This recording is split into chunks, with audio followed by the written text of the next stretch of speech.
Hey, and here's a little story about betrayal. When I was leaving my marriage, the people who should have stood with me chose to stand against me.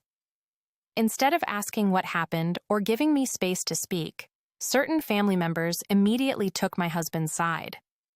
They formed opinions before I ever had the chance to explain the pain, the circumstances, or the truth. And because I've never been the type to broadcast my personal life, I only confided in the two people closest to me at the time, my father and his wife. Everyone else filled in the blanks with their own assumptions. One family member in particular called me and chastised me as if he had the full story. He spoke to me with judgment, telling me I was making a reckless decision, telling me I was being careless, long before I could even open my mouth. That moment shut something down inside me. I realized he wasn't calling to understand. He was calling to correct me based on a narrative he had already accepted. So I let him keep his opinion. I held my truth in silence for 6 years.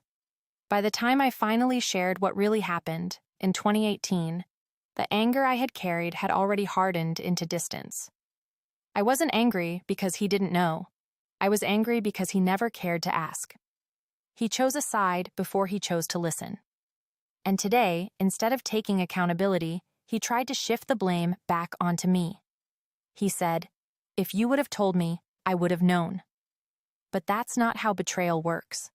You don't open up to someone who already decided you were wrong before hearing a single detail. I told him plainly, "You had already made your decision." And that was the truth. My silence wasn't stubbornness. It was protection. I shut down because the hurt came from the people who were supposed to be safe.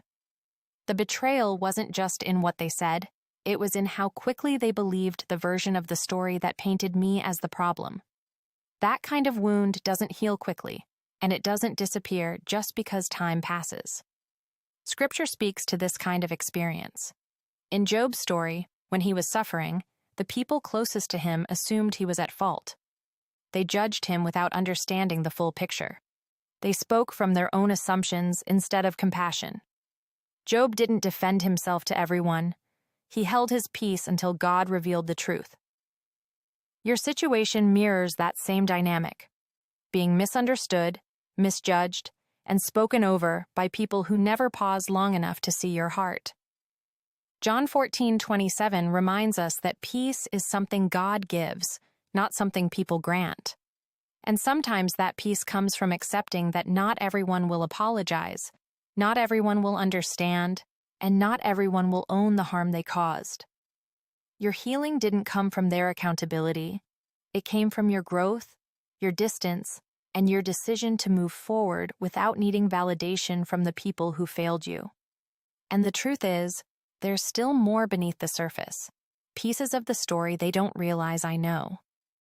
2 family members played a role in encouraging my ex-husband in ways that were meant to harm me, and they have no idea that their actions ever came to light. That part hasn't been addressed yet, and it deserves its own moment. It's a separate layer of betrayal, one that will be spoken on when the time is right. For now, it sits as a reminder that the full truth always reveals itself, even when people believe their actions were hidden.